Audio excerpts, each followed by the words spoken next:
Je me demande qu'est-ce qui pourrait m'aider.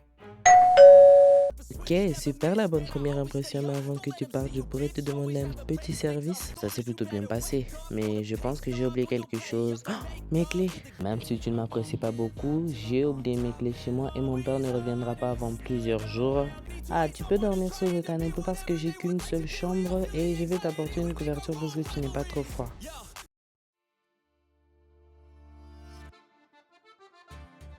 Je savais que ce pyjama tirait à merveille. Tu es sûr? Moi, je ne trouve pas.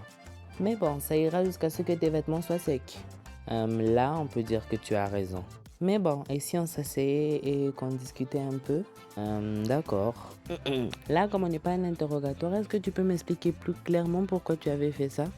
Ouais, c'est en allant dans cet hôpital psychiatrique que j'ai compris que c'est quand ma mère a quitté mon père pour un homme riche que...